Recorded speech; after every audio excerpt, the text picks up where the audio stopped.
Sidang Pengadilan Agama Palu dengan register perkara nomor 645 garis miring PDT-G garis miring 2024 garis miring Pengadilan Agama Palu Senin 2 Desember 2024 akan dimulai. Majelis hakim memasuki ruang sidang. Para hadirin dimohon untuk berdiri. Hadirin mohon untuk duduk kembali. Sidang Pengadilan Agama kelas 1A Palu yang mengadili perkara perdata tingkat pertama dengan register perkara nomor 645 garis miring PDT-G garis miring 2024 garis miring Pengadilan Agama Palu antara Hidayati Syamsul Alam sebagai penggugat dan Melawan Rangga sebagai tergugat. Pada hari ini, Senin 2 Desember 2024 dinyatakan dibuka dan terbuka untuk umum. Assalamualaikum warahmatullahi wabarakatuh. Izinkan saya membacakan putusan dengan nomor register 645 garis miring PDT-G garis miring 2024 garis miring Pengadilan Agama Palu demi keadilan berdasarkan ketuhanan yang Maha Esa.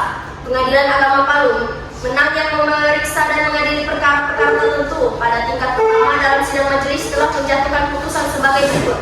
Dalam perkara cerai gugatan antara penggugat umur 38 tahun agama Islam pekerjaan mengurus rumah tangga tempat tinggal di Jalan Agamapu Kelurahan Tanamoditi selanjutnya disebut sebagai penggugat, melawan tergugat umur 41 tahun agama Islam pekerjaan swasta tempat tinggal Jalan Labu Kelurahan Balawa selanjutnya disebut sebagai tergugat. Pengadilan agama tersebut telah membaca gugatan penggugat dan surat-surat lain yang berhubungan dengan gugatan tersebut, telah mendengar keterangan penggugat serta para saksi dalam persidangan. Tentang duduk perkara bahwa penggugat berdasarkan surat gugatannya tanggal 20 Juli 2024 yang telah terdaftar di Kepaniteraan Pengadilan Agama Palu pada register nomor 645 garis miring PDT-G garis miring 2024 garis miring PA Palu pada pokoknya mengajukan hal-hal yang dianggap telah dibacakan. Primer, mengabulkan gugatan penggugat yang dianggap telah dibacakan. Subsidiar, atau menjatuhkan putusan lain yang bisa diladilnya bahwa pada hari persidangan yang telah ditentukan, gugat dan tergugat telah hadir menghadap sendiri di persidangan, bahwa ketua majelis hakim telah berupaya akan menggugat rukun kembali dalam sebuah rumah tangga dengan tergugat, bahkan telah diupayakan mediasi tertanggal 18 September 2024 oleh seorang hakim mediator, yaitu Dr. Olive SHMH. Akan tetapi upaya tersebut tidak berhasil, maka pemeriksaan dilanjutkan dengan pembacaan gugatan yang isinya tetap dipertahankan oleh penggugat, bahwa terhadap gugatan tersebut tergugat telah menyampaikan jawabannya secara lisan pada pokoknya yang dianggap telah dibacakan, bahwa penggugat guna meneguhkan dalil-dalil gugatannya telah mengajukan bukti surat berupa yang dianggap telah dibacakan,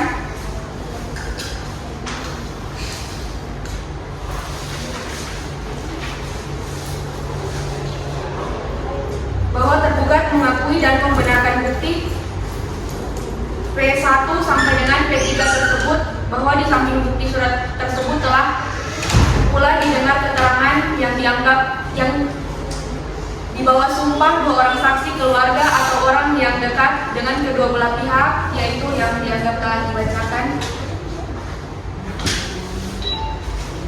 2. Irma Indriana Syanur, umur 28 tahun, agama Islam, pekerjaan ibu rumah tangga, bertempat tinggal di Tigere Selatan, Blok K57, Kecamatan Marawola, Kabupaten Sigi. Di hadapan persidangan telah memberikan keterangan di bawah sumpah yang pada pokoknya dianggap telah dibacakan, bahwa untuk mempersingkat uraian putusan ini, maka hal-hal yang termuat dalam berita acara persidangan perkara ini selanjutnya dianggap telah termuat dalam putusan.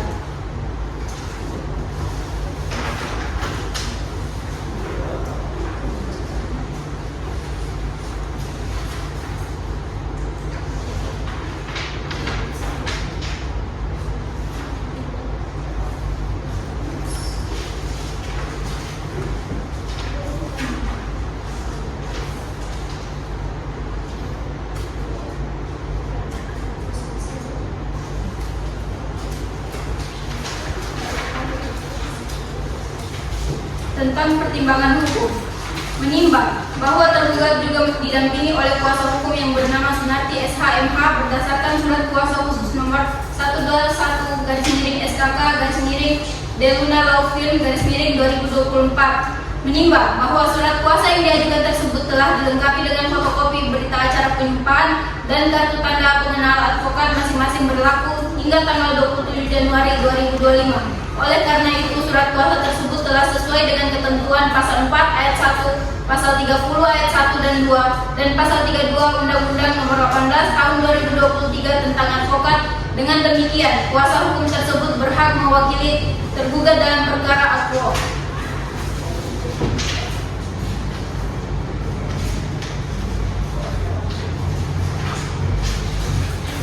Menimbang bahwa berdasarkan keterangan penggugat dan tergugat, replik duplik, bukti tertulis dan keterangan para saksi penggugat, majelis hakim telah menemukan fakta-fakta hukum yang disimpulkan sebagai berikut yang telah dianggap dibacakan.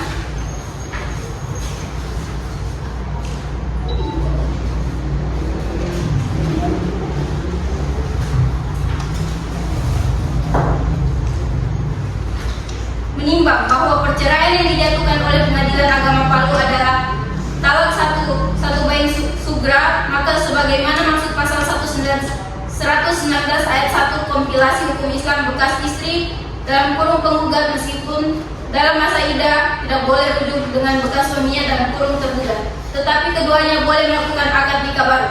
Menimbang bahwa oleh karena perkara ini termasuk bidang perkawinan, maka berdasarkan ketentuan pasal 89 ayat 1 Undang-Undang Nomor 7 Tahun 1989 sebagaimana telah diubah dengan Undang-Undang Nomor 3 Tahun 2006 dan Undang-Undang Nomor 50 Tahun 2009 tentang Peradilan Agama, biaya perkara dibebankan kepada penggugat.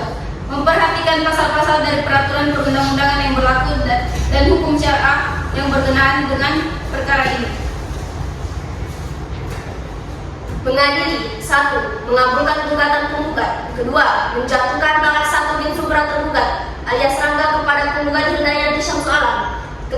Membebankan kepada penggugat untuk membayar biaya perkara sejumlah Rp201.000. Demikian diputuskan dalam musyawarah majelis hakim Pengadilan Agama Palu pada hari Rabu tanggal 13 November 2024 Masehi bertepatan dengan tanggal 11 Ramadil Awal 1446 Hijriah oleh Putri Nur Aziza Salsabila SHMH sebagai Ketua Majelis, Olivia Andana SHMH dan Cinta Wirandawati SHMH masing-masing sebagai Hakim Anggota. Putusan tersebut diucapkan pada hari itu juga dalam sidang tertutup untuk umum oleh Ketua Majelis beserta para Hakim Anggota tersebut dan didampingi oleh Ali Ramadina SHMH sebagai panitera dengan dihadirkan oleh penggugat dan tergugat. Demikian cerai gugat pada hari ini. Atas perhatiannya kami ucapkan terima kasih dan mengucap hamdalah alhamdulillahirabbil alamin.